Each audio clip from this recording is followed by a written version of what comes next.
16 years as I reach back in time when this entire story began.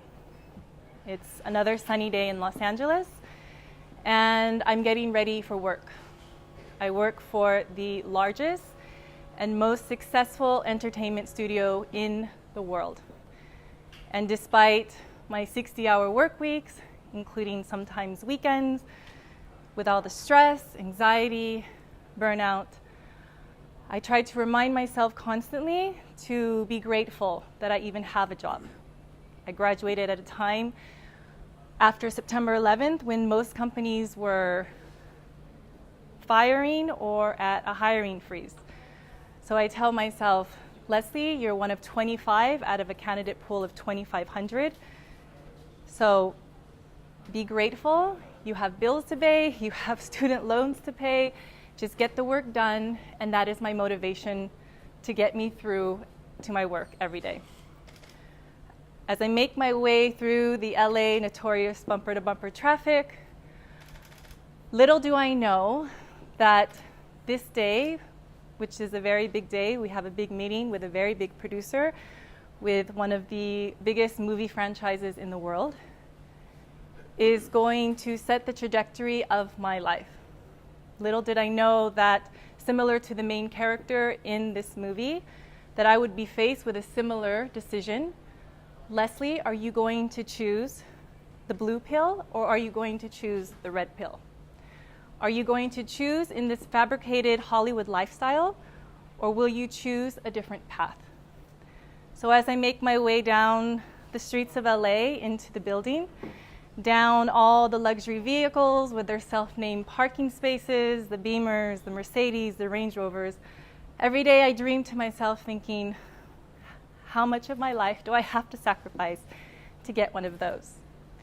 I make my way up to where I work.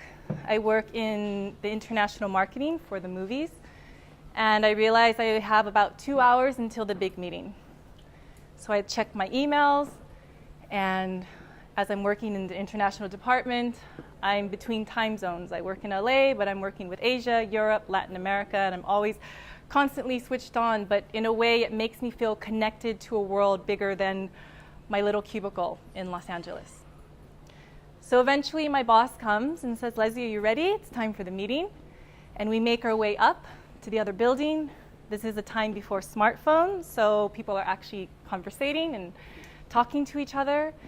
And we arrive in the room, which is a huge dichotomy to this movie that we are marketing, an R-rated film. And we're about to meet with this big producer who I will call Mr. P, who is arrogant, known to be foul-mouthed, and just not a nice person. And here we are in this room with these PG-rated movie posters, huge dichotomy for what's about to happen in this room. So we're waiting for Mr. P, and like I've been told most of the time, if not all the time, he is running late. He walks in with his Hawaiian shirt, hairy chest, as if he just come back from Hawaii, unapologetic for being late, and immediately starts talking business without any small talk. And at first, the meeting goes back and forth with some discussion, some updates about the movie and how to market it, and what's been done with the studio filmmakers and himself. And then it comes to a point where it gets a bit aggressive.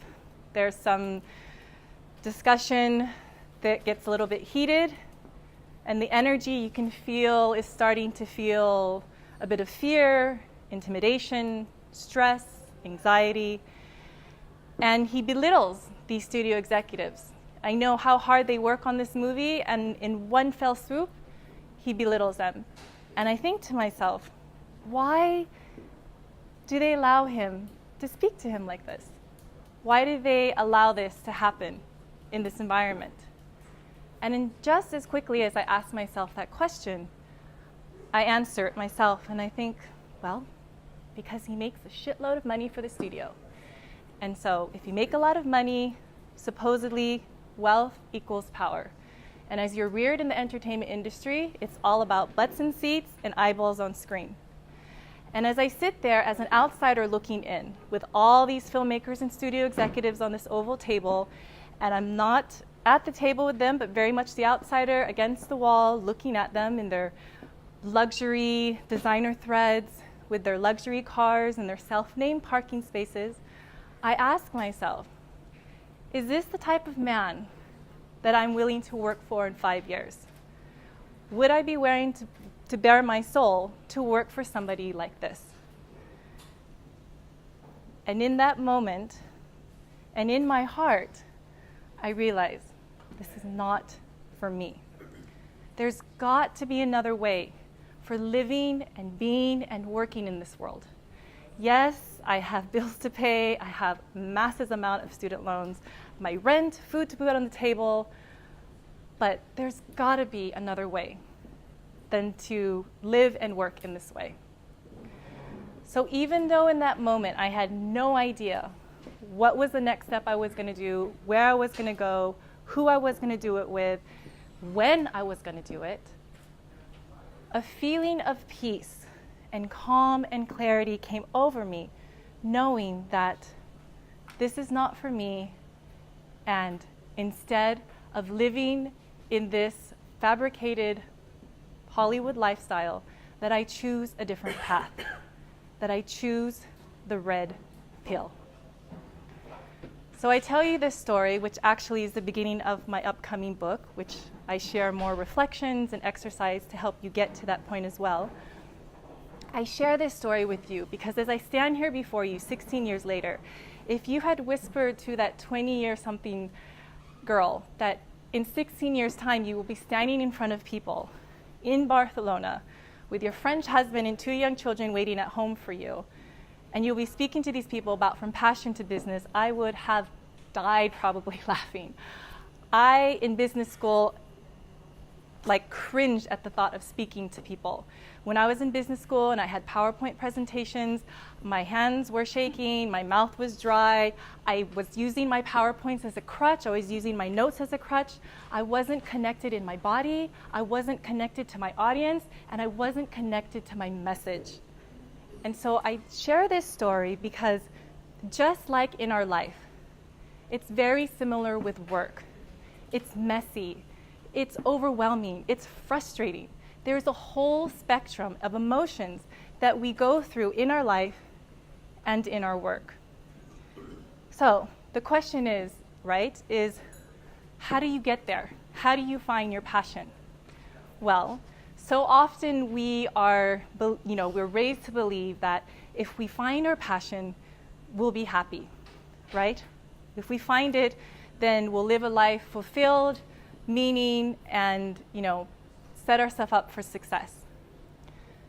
But often we look in the wrong places for our passion. We look either for other people's definition. Maybe we take a personality test, we take a career assessment test, maybe we look in the self-help book aisle, or we look back in our childhood and we see what are the things that we enjoyed, what are the things that we loved. And while those are all beautiful places to get great insight, today I'd like to encourage you to look for your passion somewhere else. I encourage you to look for your passion in your suffering. So if you look at the definition of suffering, if you actually look in a dictionary, the original meaning is suffering. If you think about the Passion of Christ and his suffering from the Last Supper to the time of his death, suffering is actually the original definition of passion. But somehow we've evolved that definition of passion to that which we love. So the definition of passion actually has two meanings: suffering and love. And this is key information. Most of the people that I know that are doing something that they really love, most of the time it's born out of their suffering. So as I shared in my story, 16 years ago, and still, coming forward in my life in London, I had a life that was full of anxiety. I didn't know what I was doing. I had failed romantic relationships. My health was suffering. I had tons of debt. I mean, there was so much suffering in that. But it's when I reframed my suffering and I started to heal it, and I started to shift out and reframe it to thinking, what are the lessons that I can learn from my suffering? That this is ultimately what created a passionate life, my passion for me. So passion is not something that you need to seek outside yourself. And it's not something that will come immediately, and it's not something that will, come in a FedEx package. It is something that you need to seek within yourself. So I encourage you not to do the personality test, to read the self-help books, to listen to other people's opinions and do the career assessment tests, but actually look at your life. Where have you suffered? And in your suffering, you will find your passion. So I encourage you to ask yourself certain questions like, where have I experienced challenges? Where have things been difficult for me? Where have I experienced suffering? What are some of the themes that have been running that I notice in my life? And then once you start to investigate your experience and your suffering, then ultimately you can start to reflect on what are these challenges teaching me? What are the lessons that I have learned? What are the takeaways that I have come to realize when I reframe into an empowerment mindset instead of a victim mindset? And through this reframing of your suffering, can you find your passion? Our life is full of clues through your suffering. As human beings, we learn through contrast. Pain versus joy, fear versus love. And it is in our human experience that this is what it's all about. How to evolve your suffering into love. So I encourage you to think about how you can evolve. How can you awaken that passion inside yourself by asking yourself those questions and reflecting on your own life? And it doesn't necessarily mean that, for me, I turned that suffering into a passion with everything that I learned and turned it into a career. But that doesn't have to be for everybody. Because when you heal, when you resolve and evolve your suffering into love, then you become more passionate about life in general, no matter what work it is you do, right? And true love is about who you are, who you've been, and who you are becoming. True love is about, loving what you do, the people that you're with, and sharing that love wherever you go.